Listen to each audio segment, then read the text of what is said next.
and welcome to the AEW Double or Nothing preview. I'm Adam Wilbourn from WhatCulture, joined by another one of the Dudley Boys, Michael Sidgwick from WhatCulture, to look ahead to this weekend's Double or Nothing pay-per-view. But before we get into it, if you're a fan of this sort of thing, make sure you subscribe to WhatCulture Wrestling on Apple Podcasts, Spotify, Amazon Music, and YouTube, where we do daily wrestling podcasts where we not only review AEW Dynamite, but also AEW Collision, Raw, SmackDown, the show formerly known as NXT 2.0. Pay-per-views, premium live events. We have interviews, roundtable discussions, and a roundup of the week complete with a bloody good quiz, of course, on WrestleCulture. As said, though, joined by Sidgwick to look ahead to Double or Nothing. What a card this is. Did not expect to be vibing along to the classic Double or Nothing theme about a few days ago. That go-home show did things to me. I believe and really think the world champion is really cool. They've promised next-level insanity in Anarchy in the Arena. A video package kind of crystallized to me that they've done a pretty damn job quietly of Willow versus Mercedes. Money. I'm banging into it, really. I mean, there's...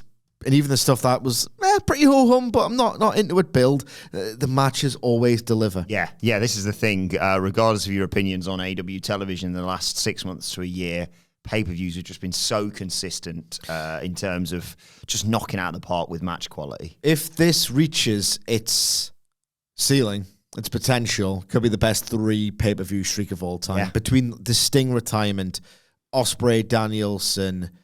like everything that was brilliant underneath. It's unbelievable. Unbelievable. Was this a year on from when you went? It is indeed. Jeez, yeah. Hopefully it's a better show. If I was watching it on TV, I probably would have went, oh yeah, really weak pay-per-view. I was there, I was live. Yeah. I watched Kenny Omega beat Kenny Omega. I saw the explosion spot that I fantasy booked ahead of time. So I had a great time. But yes, hopefully this is a better event, a better card. We'll go through it in Wikipedia order. At time of recording, I will say there are... Oh, yeah, there's probably 8 more 0-hour matches to go. There are 10 matches on this card. We are assuming that the Bang Bang Gang will be defending their trios titles against Death Triangle. They've got a tricky fixture to overcome on Collision, but I sense they're going to do it. So let's start at the top of the Wikipedia page. Roderick Strong defending his international championship against Will Ospreay. Well, we talk a lot about predictable match results in a weird way, right? Here's the perspective quality of the match. It's going to be sensational. Yeah. It's going to be absolutely incredible. We talk a lot about predictable booking patterns in AEW, and we talk about how stars are positioned in a slightly lower, like, sort of tier than they should be. This is kind of a weird subversion, not in the most ideal of ways, granted, but Will Ospreay, with all due respect to Roderick Strong, who's been an unbelievable professional wrestler for several years, the longevity's outstanding, and it's about time he got a proper run at this level on cable TV. All due respect to Roderick Strong, if you are bringing in Will Ospreay, even through a sort of unclean finish, you shouldn't be losing to Roderick Strong. To be honest, like, as great as he was, in those early AEW appearances, and as great as he's been for years, when he first signed, and it was like, Jesus, when did he leave WWE? That one of the few shocks. Yes. I genuinely had him pegged to be in that Bobby Fish, Brian Cage, Jay Lethal role. Like, probably a better wrestler than all 3, in my opinion, but, you know, in that role. So I'm surprised that Tony's gone as hard as he has with Roderick Strong. Be that as it may, I don't think you should be losing to Ospreay, but at the same time, if you look at the way they're booking Ospreay, they're looking at him with a long view. They're letting Swerve have his run. Ospreay's nowhere near that picture yet. It wouldn't shock me if Callis turns on him and Roderick Strong retains. This is what I said to Andy this morning. I would, about 80-20 maybe, think Ospreay wins. And they start on that path. There's enough doubt for the drama, though. Yeah, exactly. They'll start on that path towards amalgamating, merging a few titles, because there's too many across AEW, certainly in the men's division. But I can 100% see, I wish they'd have done a little bit more with, like, I don't know, Don Callis being a bell into Cal Fletcher or whatever. It being the catalyst of, like, nah, this doesn't work, you being part of the Don Callis family. Something's got to change. And let's get rid of the greatest wrestler in the world right now, potentially, from the group. But yeah, that spirals him off, if he doesn't win this, into some sort of feud there. I'm basically just keeping him busy without a title around his waist until All In. Indeed, same. I think this will be one of the shorter Ospreay AEW pay-per-view matches. Surely it should be when you've got Anarchy in the Arena main eventing in such a even by AEW's standards in terms of the main card. This is there's a ridiculous amount of matches that could go long on here.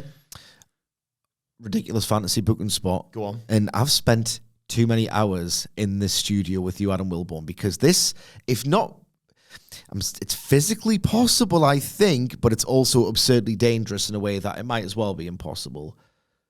Sky Twister Press, backbreaker counter. Jesus. Can you imagine I love it, that? Yeah. Bang! I'm a fucking bank. I like that. It's going to be, I think people will be, you saw elements of how well they work together. It's these two. They're going to. But for obvious reasons on the Dynamite Go Home, you didn't see them go hog wild. I think people will be shocked at how violent and physical this will get because Strong is an animal. I've just rewatched Strong and Danielson versus the Young Bucks from PWG. He's a sadist in there. Yeah. He's a sadist, and Will Ospreay will break his body to make things memorable. I honestly think this is going to be disgusting. Maybe Don Callis is saying. Maybe even in its own way, as disgusting as Anarchy in the Arena. Ooh, I like that. Just in a different way. Yeah. I think Don Callis is like him with the Tiger Driver. I'm not going to do it. All right, then. Well, you made your choice. Yeah. Yeah. So I can easily buy Roderick Strong. I think Will Ospreay probably wins, but I could. That's the beauty of it. Like you say, there's I think maybe one match I am really confident in the result of. The others, there is going to be that element out that I'll bite on near fall submissions, etc., etc. Timeless Toni Storm taking on Serena Deeb, defending the AEW Women's World Title. I'll say in the build to this, I've been a bit annoyed with the sort of flip-flopping of all right, well, I get it. Timeless Toni Storm is slowly becoming this babyface in front of her eyes, and they're still doing the All About Eve stuff with Mariah May. And yet, a few weeks ago, Serena Deeb's out there talking about an awful situation she was in with brain seizures and what have you. And Toni Storm's like, I don't care about that. And that's all right, there's cocky, fun, That's just heartless, isn't it? Yeah, that's just horrible. They re-established it perfectly on Dynamite this week. Indeed. Who do you think wins? Toni Storm wins. The match should be absolutely sensational. Serena Deeb is so fantastic, and you've got a great contrast there between the power game, the explosiveness of Toni Storm, and Serena Deeb trying to ground that, trying to quell it. And she does a good enough job of that. You'll get the drama and the impact of Storm's best stuff will look even better if you feel like she's unable to do the hip attack, for example, if her leg's been, really worked over. This is weird, right? Serena Deeb's weird. Sometimes her matches don't get much of a reaction, but on pay-per-view, she's a different animal. Mm-hmm. It's almost as if, right, bear with me, and keep your head from exploding here. Almost as if, out of all the people who get the chance to do it constantly, a woman named Serena Deeb should possibly get these 12 to 15 minute showcase matches on Dynamite, because she's one of those where the longer she goes, the more important the matches are framed to be. They're often so fantastic that fans really get into them. She had that absolutely cracking match with Riho on the Double or Nothing 2021 pre-show, which the fans were just sunsetting. Yeah, they were just in love with it. Don't take me back there, but I can remember. Serena Deeb versus Thunder Rosa on a 2022 pay-per-view. That was really, really well received. Almost as if fans really react to her work when it's stressed to be important and she can really take the time to build her stories. This will depend. She's so good. They're both so good, but Deeb in particular is so good at that Christian Cage kind of pacing, where the deeper it goes, the better, and the louder it gets. Often on TV, she doesn't get the chance to do that. I think that I'd love this to open. I've said this 1 million freaking times. I'm bored of hearing myself say it. I want a women's match to open a pay-per-view just goddamn once, and I think this is the best candidate yet. It's a great show. Serena Deeb can warm up the crowd. Double or Nothing 2021 happened. Yeah, that's a really good point. I think more, not problems, because it's not been problems, but Miscommunications for Mariah May and Tony? They've only had a brief one, and to be honest, I want to get that ball rolling now. I do too. Got Mina Shirakawa getting involved in it, yeah. Indeed. I do too, because if you don't get that ball rolling, every single Tony Storm pay-per-view match is going to feel more predictable. This one is so good that you don't care, that you pretty much know who's going to win. But, it's AEW. You cannot play that card all the time. We've seen what happens when you play that card all the time in AEW. And to underline that point, gestures broadly at AEW and the gates and the lack of interest and all the rest of it. So, yeah, the fact that they've only done one vague tease, it's you have to keep pulling at this thread. Otherwise, you run the risk of that trademark AEW thing where it's like, this happened 7 months ago. Well, that meant something. Yes. It's like, I think it's nobly intentioned, I guess. I think we've seen enough evidence now with the viewership that the fans don't necessarily have the patience for that kind of long-term storytelling. It's certainly at this level. Right, let's go to that place because Adam Copeland takes on Malachi Black in a barbed wire steel cage match for the TNT title. It's such a silly idea for a gimmick. A barbed wire steel cage match. Like, the idea is, it's just two things that don't really go together. Like, barbed wire, thank God Hamlet's not here, would have had a 5-minute rant. But, like, it's meant to be. I mean, I don't know what the structure looks like yet. You've got a sinister structure. You've got concerns, Yeah, I do have a concern. I'll bloody tell you the concern. One, even if it's a cage match, only really have Cody, Wardlow, Lucha Bros, and Young Bucks have used an AEW cage as a true weapon. Kenny and Moxley to a degree, but even that was just like loads of plunder inside a cage. And then Moxley nearly cut his cock off. No, it was Omega. Oh, sorry, that's what I'm thinking. Yeah, it was sorry. like ripped his taint apart. Your wrestlers, they bump on their backs like puss. But, yes. Kenny Omega will bump on his dick. That's how much he loved for the love of the game. Oh, my God, it was horrendous. Yeah, oh, my God. So the whole point of barbed wire, whether you like it or not, Michael Hamflett, is that explosions are better, but you are meant to sort of do that. It all is based on suspense, teetering ever closer to the barbed wire, like being sort of Irish whipped into it, just stopping short, and that's how you get those oohs, right? Okay. Unless Adam Copeland and Malachi Black are capable of levitation, how are they going to extract that suspense from the use of the weapon if it's just at the top of the cage? Do you know what I mean? WWE brain is so goddamn real, and it's not just me.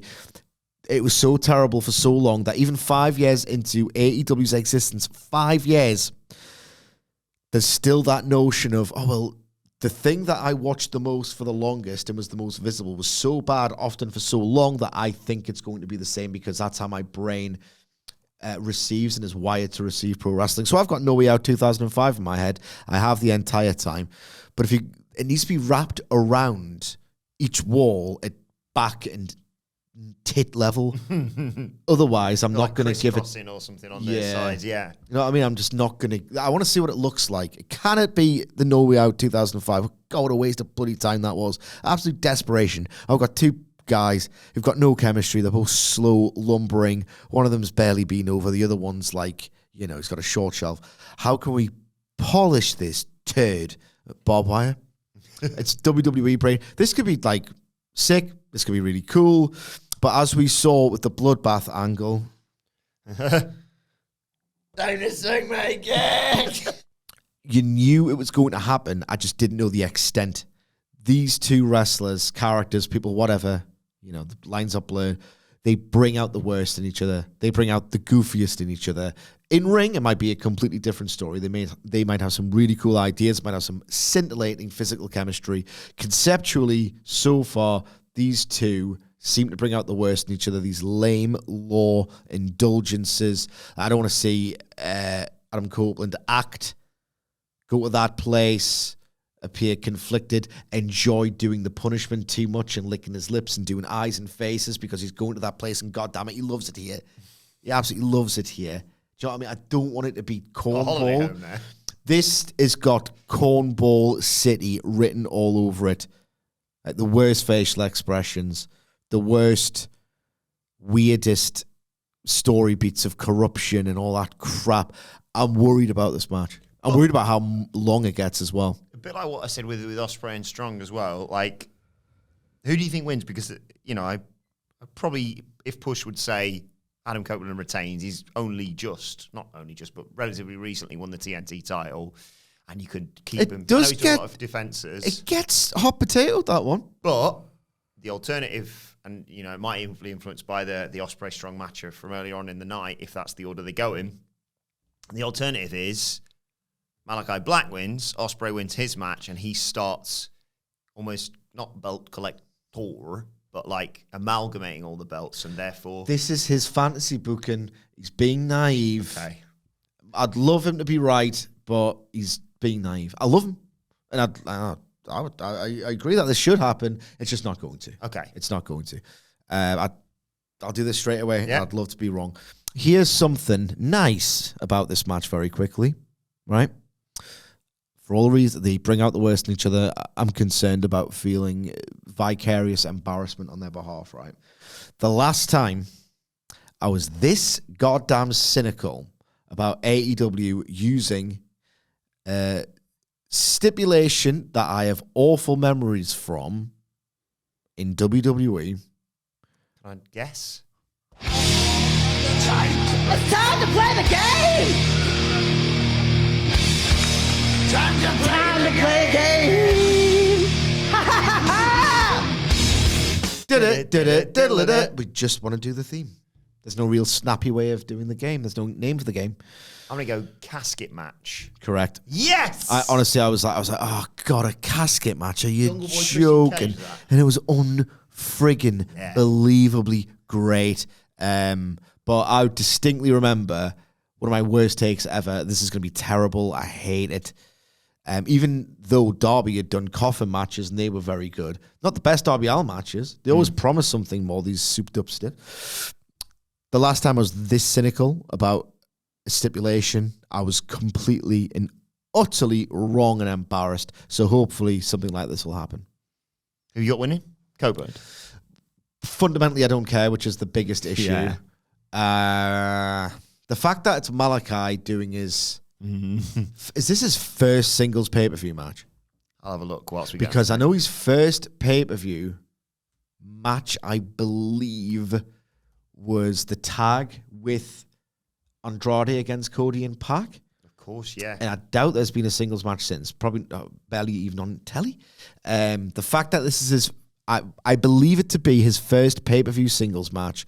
Yes, if you've subscribed to that sinister theory that Malachi Black politically will not line us back for 3 seconds as long as he's under contract at AEW, right? Whether you believe it or not, he kind of does himself no favors. This feels like, all right, okay, barbed wire steel cage. Oh, that's a way to not do a proper job. But the fact that it's his first one makes us think a title change is happening. And the fact that they hot potato the TNT title quite frequently, and Copeland's already had quite a few defenses. He's had his big O'Reilly in Vancouver match. He's been on it loads as well, like 20 minutes for Buddy Matthews. To be honest, I don't need to see much more of Copeland going that long. Maybe it's time to do the Christian Cage stuff. He gets corrupted or whatever the frig in this match. And then he goes to the dark side and works Christian Cage in a team. The closest I can get is the 4-way he had at Forbidden Door. Yeah. Did he take the pin there? Clark Connors did. First try. Yeah, he worked. No, you got like WrestleFest and a few others in there. Yeah. The fact that it's the first one makes us think he's taking the title. A taste of the title. Okay, moving on. Jon Moxley versus Konosuke Takeshita. Title not on the line here. IWGP Heavyweight Championship Eliminator.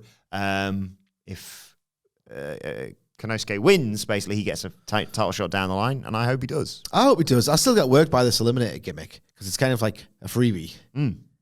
Kind of a freebie of like, oh, they've won. You don't have to do anything. You just have Mox win the rematch.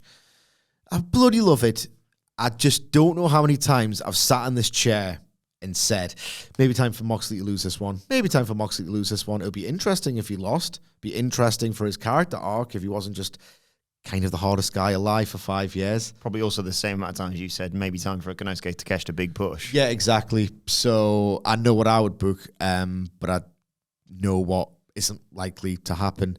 The Eliminator thing, you can look at it two ways. Either, my God, they don't like Takeshita enough, and could be New Japan as well, to even have him lose a title match. Or it could be the excuse to just do a nice 50-50 pair of bangers. Results change when the title's on the line.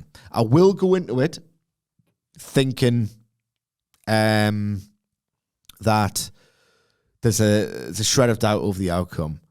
But ultimately, this is not really about who I think is going to win or lose. I think this has been booked. It's weird. It's spinning off the Danielson, Ospreay, BCC, Callis family stuff.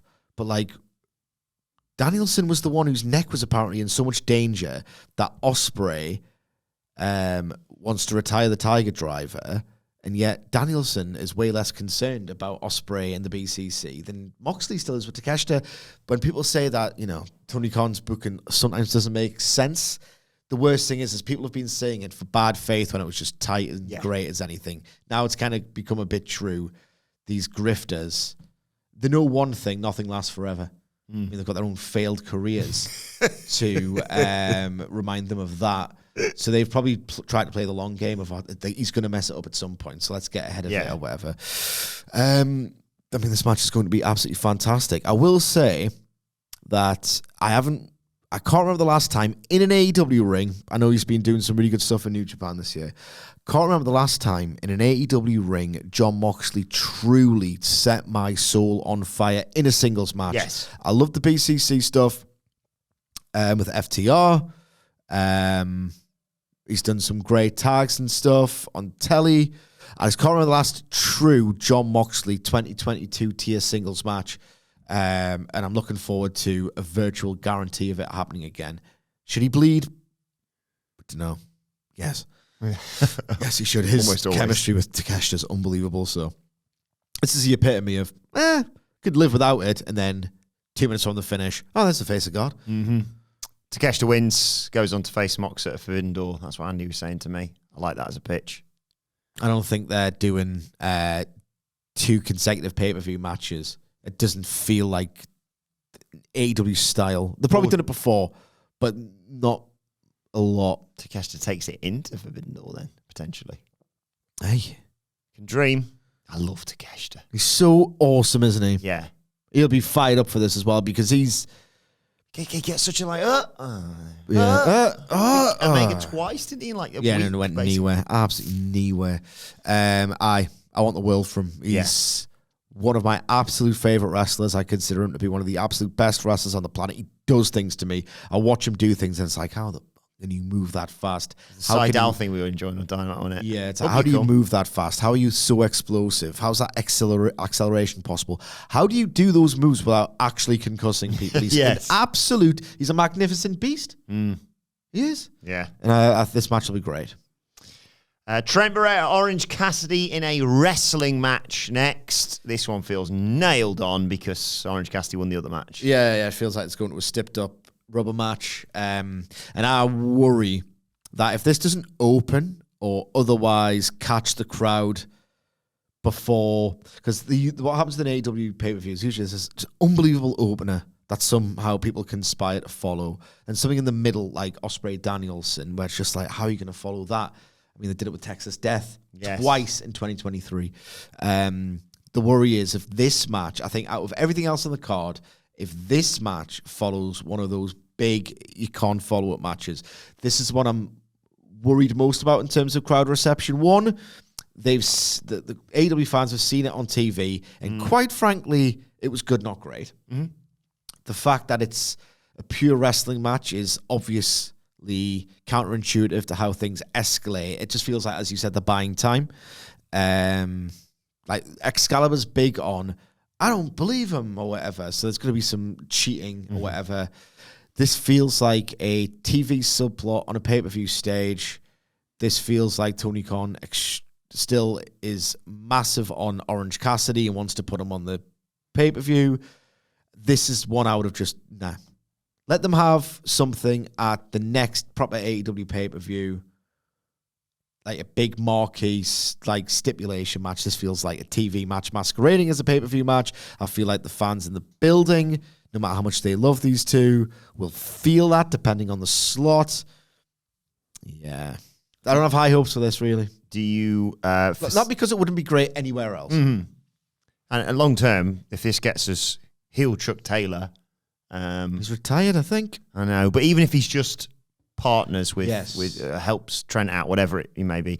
Speaking of which, do you think Don Callis gets involved in any of this? Or is he still just on the periphery for the time being for Orange Cassidy? And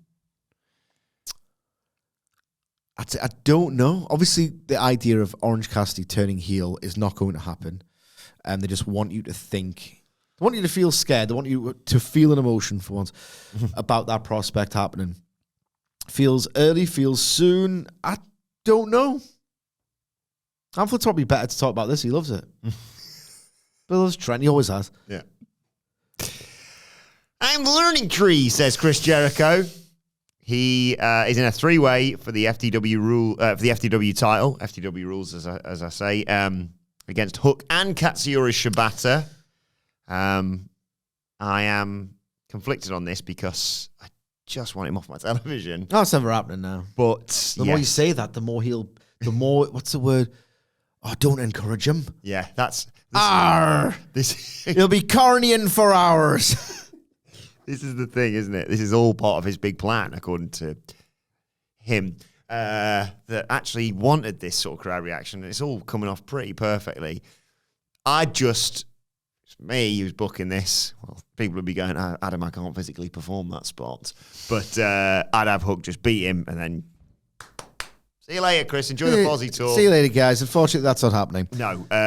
You retain here? And does he retain... Are they doing the triple threat as WWE so often do? We were talking about this actually on the King and Queen of the Ring preview of triple threat involving Sami Zayn, Chad Gable, and someone else. Yeah. Wonder why they're in there. Shibata maybe unfortunately in there to take the fall here.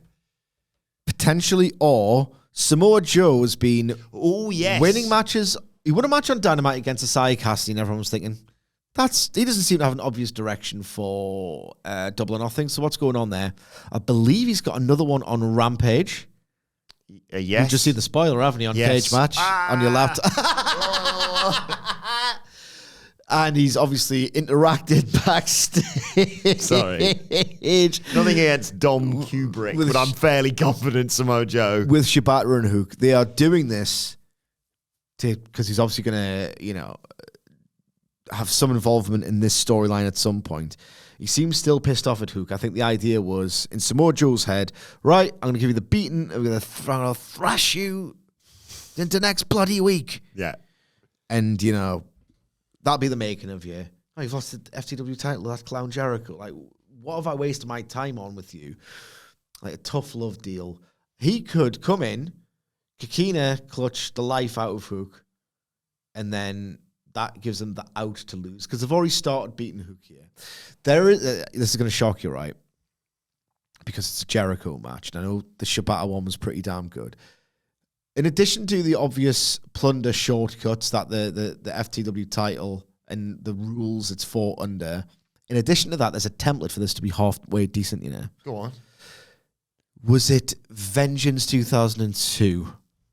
Rock, Undertaker, Kurt Angle. I'll be right there, an unbelievable WWE triple threat. Yep. Rock, Angle, Taker.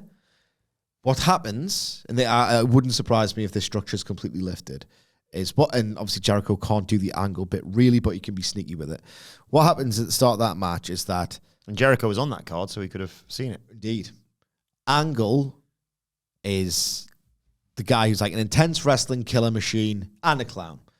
And they could just slot him in either role at their whim, depending on the level of tone or whatever of the story he was in. They do both in this triple threat. Taker and Rock are like, oh, that's that clown Angle. He's quite funny and he's gets really angry and comical. Let's just throw him out the ring a few times. And he does these incredible slapstick bumps. And then he gets more and more infuriated. And it's like then the killer within emerges and he just starts kicking ass and this match gets going. I would like it if Hook and Shibata just completely no-sell Chris Jericho. Don't even dignify him with a chop. Just get out the ring and then they wrestle for a bit. Jericho's like, come on the learning tree. Gets back in the ring, chop out of it, whatever, and then slowly gets back into it. I feel like this could be a bit witty. I want Hook and Shibata to treat Jericho with total disdain, and then Jericho to start sliming his way back into the match at some point. Basically, what I'm saying is that this has got a stand-up chance of me going for 2 minutes. Yeah. And then I'll see a weapon. I mean, Jericho threw a puck at Shibata's face. I really like this. It was really good. Jericho match. This has got, honestly, man, I hate to say it. Yeah. This has got sleeper hit potential. It's time to play the game! Time to play a game! Ha ha ha ha! Who did Chris Jericho face at Vengeance 2002? Ooh, singles match? Singles match. I can run you through some other bits of the card, or that might spoil it. No, because I'll be doing process of elimination. 2002. Are they doing the split pay-per-views by that point? I don't know.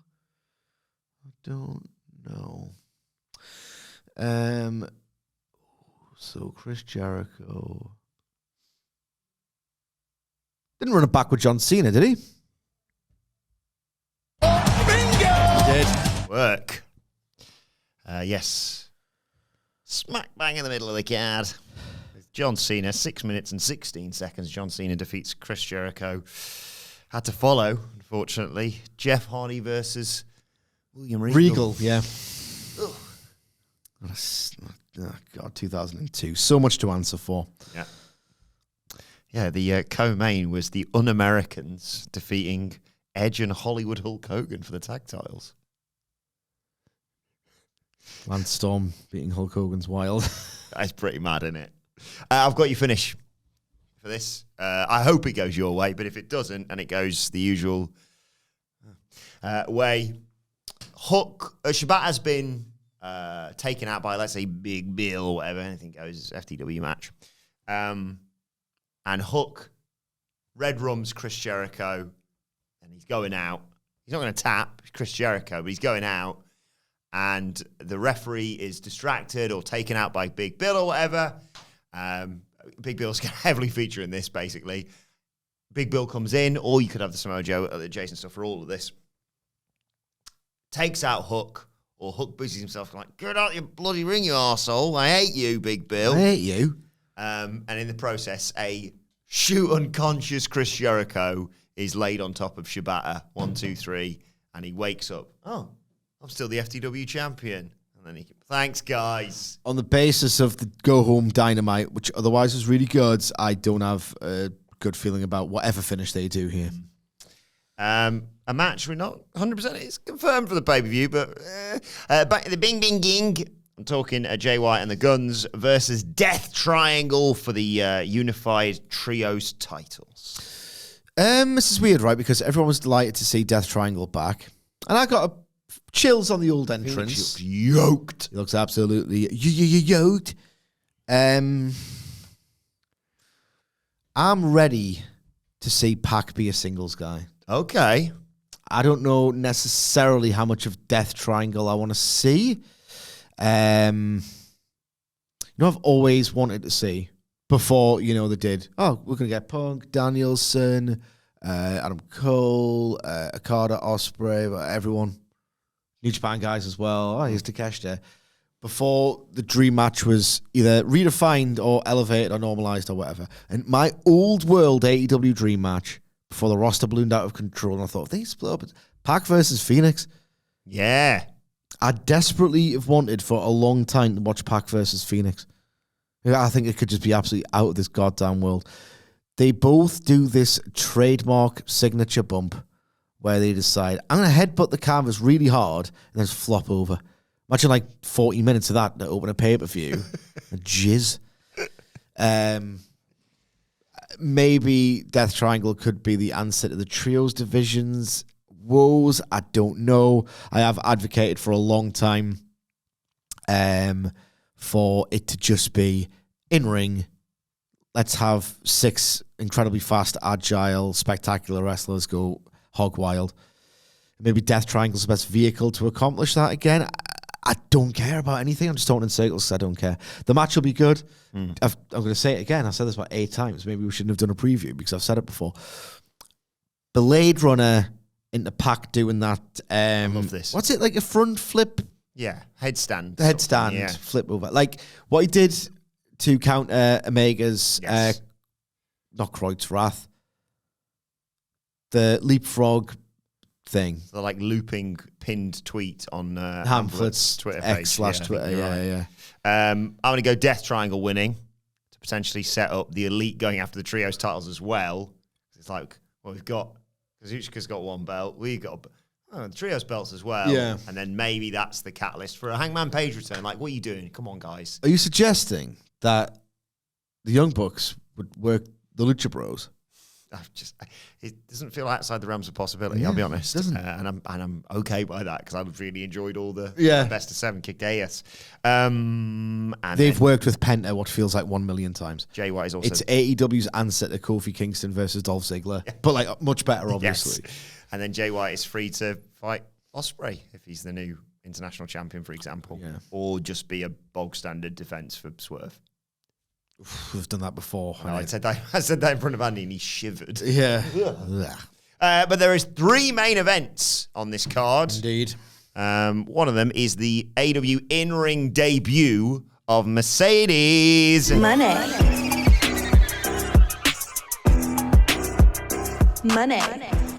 Cannot wait for this. It's going to feel massive in that arena. It's genuinely going to feel, no matter what it follows, well, this is what people have been wanting for a long time.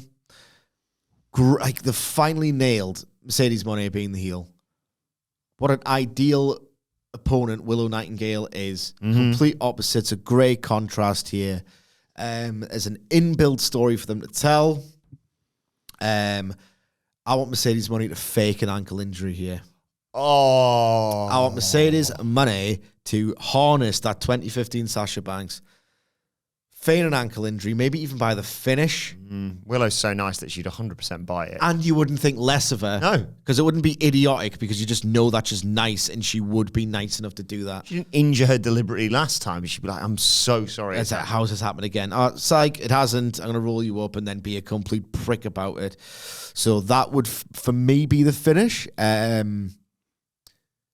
Mercedes Moné, you know, people have this perception of her that she's come in, just wants to project these WWE things onto AEW with a personal writer and a very catchphrase-heavy promos and that very sort of robotic patterned entrance. One thing she will absolutely not bring to AEW is a patterned WWE match. She never wrestled them. No. She went nuts. She was a rag doll. She went harder than most people on that roster. She was sort of like, there's a few wrestlers in that era. It was like, how are Ricochet and AJ Styles possibly doing something this unexciting?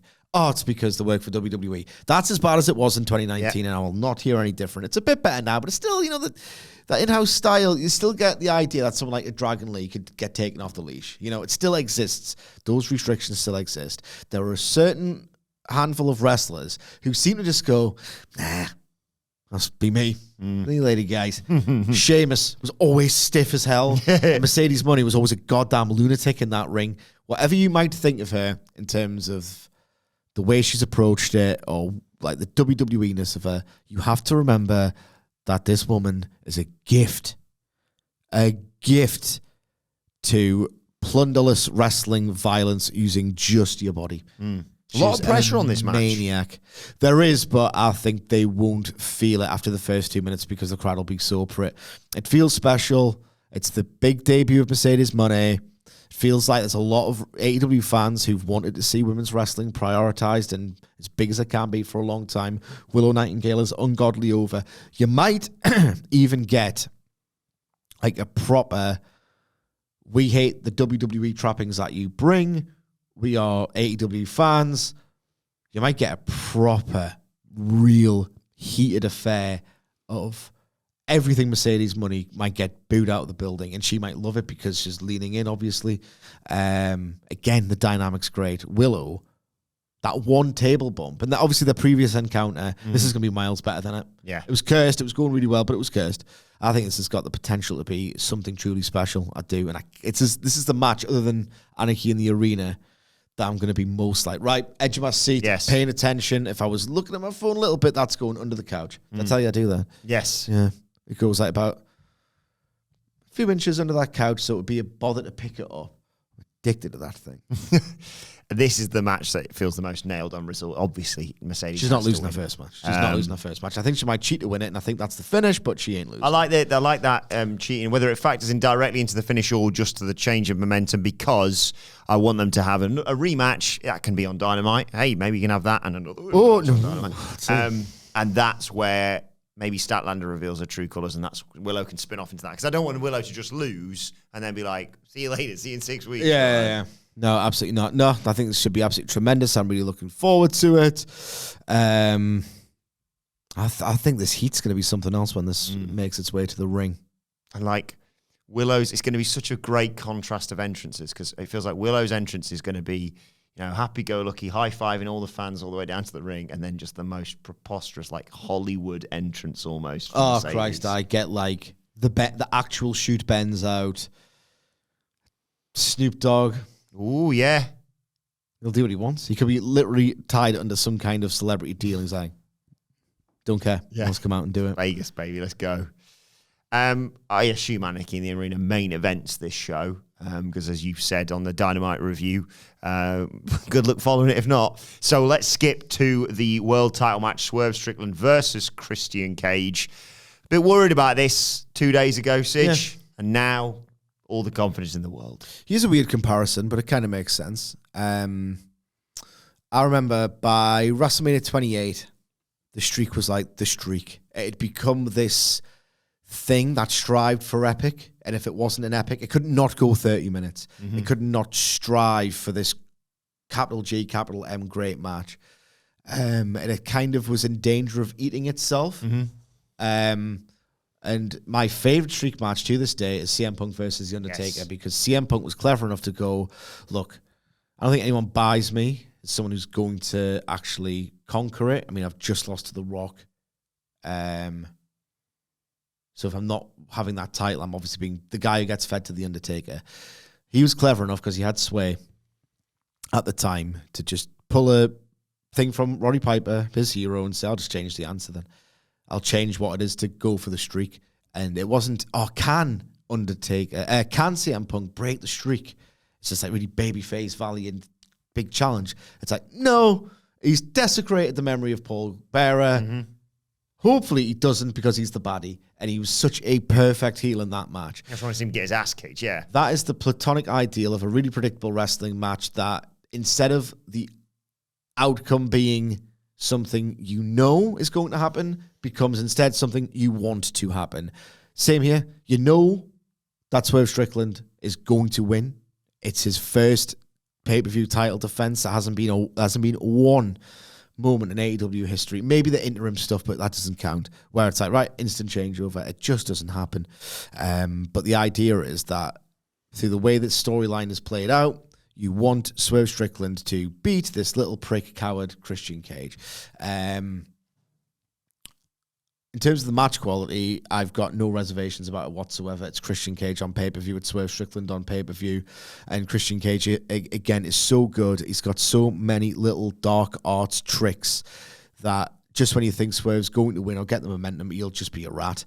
And he'll do that move where he gets the head and smashes it against the top rope when he's dropping out. Christian Cage is a master. I think that Swerve has got these really cool different like attack patterns. Well, unorthodox, you always say. Unorthodox, yeah. He'll hit the ropes in a different way, or he's called Swerve for a reason.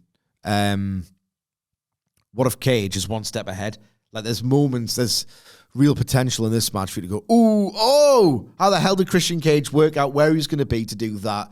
I think I'm going to be like, it's not like a Just Bleed match, but it's going to be like a, that's sexy wrestling. Look at those sexy bit of footwork and ring IQ and counters and stuff like that. I think this is going to be tremendous. I do too, and obviously Swerve retains. I think I've mentioned this to you before. I'm going to reiterate it now so it's on record. Obviously, it's Christian Cage with Killswitch Nick Wayne and Nick Wayne's mom, who has got it going on. Oh, she does. Whilst Prince Nana's in Swerve's corner. Doesn't seem that fair. So, Prince Nana takes out Nick Wayne.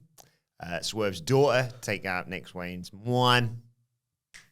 Rick Ross takes out that big Killswitch. Yeah, you a big I love him. I love Rick Ross so much. Best, isn't he?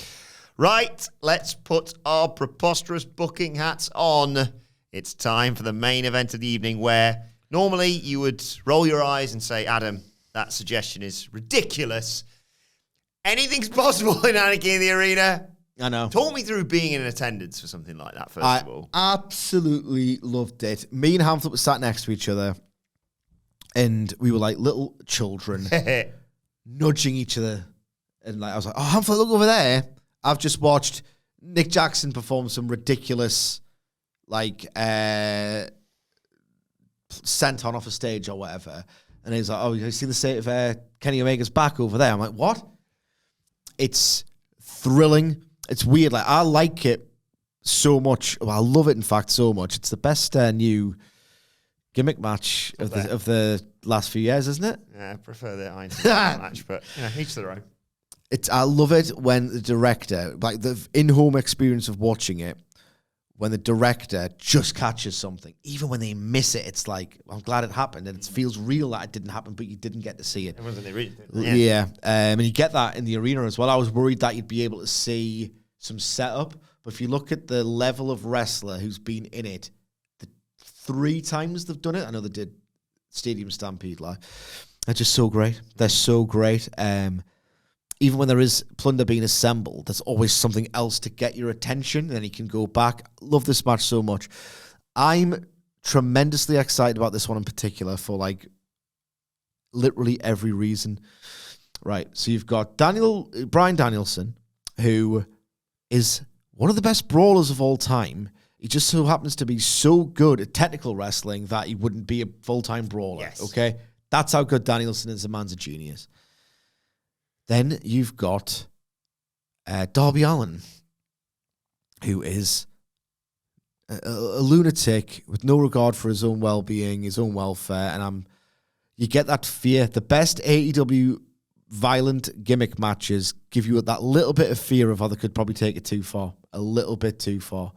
You get that Texas Death Swerve Hangman of, like, I've seen what's he called in him? It's called Killshot. Yes. In Lucha Underground, Killshot. I've seen Hangman. It's like, I'm scared. This has got that, but a few notches above because it's Darby. Yes. Then you've got, jumping between the sides, the Young Bucks, who are completely underrated lunatics. Yes. They are. Yeah. Like, they are. Like, if you haven't seen it, go and watch Future Shock, Super Smash Bros., Young Bucks, PWG, 3 Mendes 3, 2012. It's one of the most insane matches you will ever see. Look at the ladder match last week, one of the most insane matches you'll ever see. Last year, one of the most insane matches you'll ever see. Matt Jackson taking that bump without his shoe onto the thumbtacks. Like Nick Jackson in every match. They're lunatics. Mm-hmm. Then what happens is they are going to be primarily doing their bits with FTR. I've always enjoyed their matches, and I think people have been too harsh on them personally. The first 3, they unlocked the true chemistry with, like, weapons and violence and brawling and plunder. You're going to get that Dynasty match as a match within a match of Anarchy in the Arena, intensified because the stakes are higher and the level of violence is meant to be bigger. You've also got Okada in this kind of match is just so novel. Yeah. So what the hell does that look like? How does he dress? He's not going to wear jeans, is he? Yeah, I didn't even think about that. You know what I mean? What's Okada going to look like? Jack Perry, I've seen do plunder. I've seen him work with ladders and all the rest of it. But it's the first time you're seeing him in an AEW setting. He feels brand new. And he is obviously going to be intent on making this thing work because he thought he'd lost his career probably 5-6 months ago. Even if he was always going to come back to AEW, there was always you are now stigmatized as the guy who ruined CM Punk or whatever, or ruined CM Punk in AEW, even though that's a complete load of shit. Every wrestler involved in this match is either born to be in it, a genre expert, or so wild to look at in this context that it's going to be mind-blowing like Okada. And what song's playing? Well, I can't remember if it was me. I think this was Hamflet's idea. So I'm going to say, well done, Hamflet, for this, because I love it, right?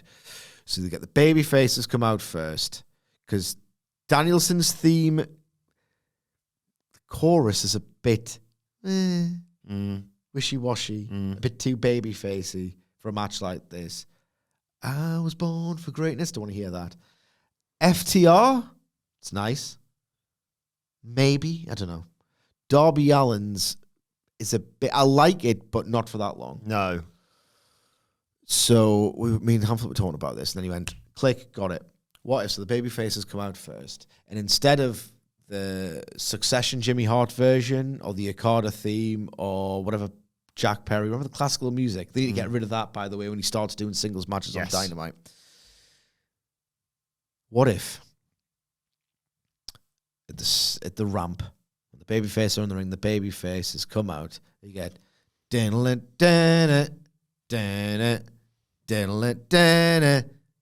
BTE music, and it's like, oh, this. But then it's like, it becomes the looping joke of, oh, this is flat, and it'll sound flatter, and it'll become funnier the flatter it is. Papa Buck, the Young Buck's dad, with his like Christian rock music and all the rest of it. He's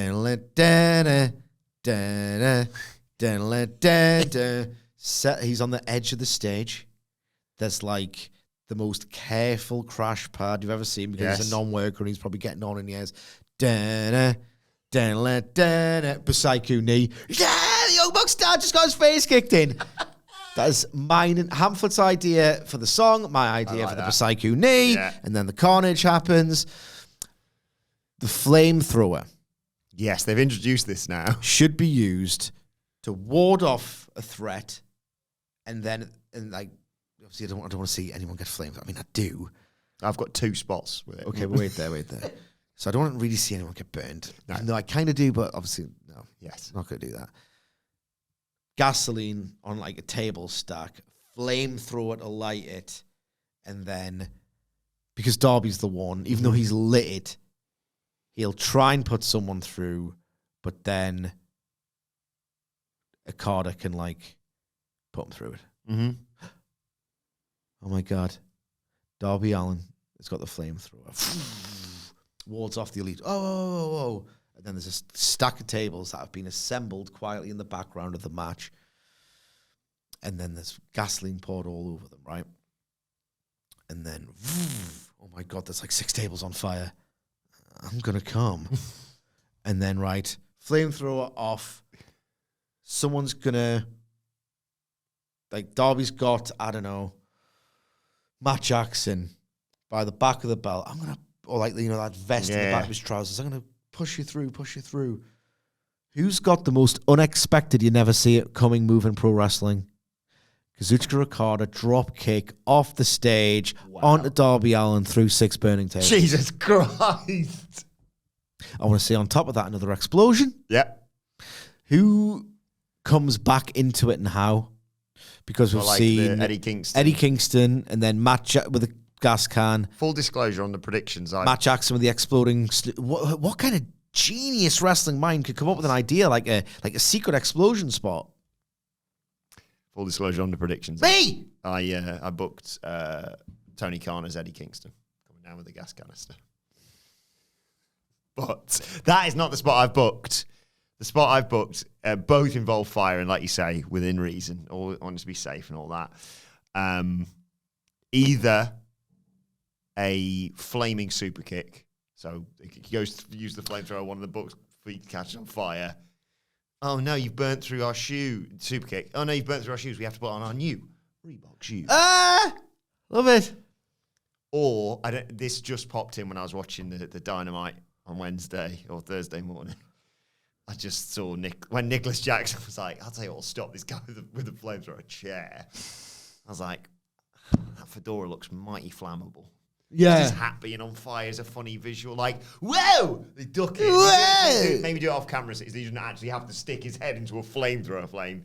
And he goes, whew, dodged it. Guys, and they're like, yeah, that's on fire, asshole. Oh! I love it. I'm scared of this match. Like you say, you want to book everything, but you're also like, be careful, guys. Yeah, careful. But yeah, the return spot, that's a really good question. Because it's a babyface who does it. What about Darby? You're just avoiding saying Dax at all costs here, aren't you? What? Dax would be like, first one, me. Like the kid in a classroom. I'll do it, Dad, please. Maybe FTR on the books or one FTR on one book could go backstage to do that. And then, yeah, it feels like a Dax thing. Well, thought there were no more heroes left, huh? Well, you ain't met Dax. He's a good blader, Dax Harwood. So him blood-drenched coming out. Terry Butcher-esque. Yeah, the bandage coming back out. But with what? You need either a gas can or an exploding bottle of tequila across the forehead.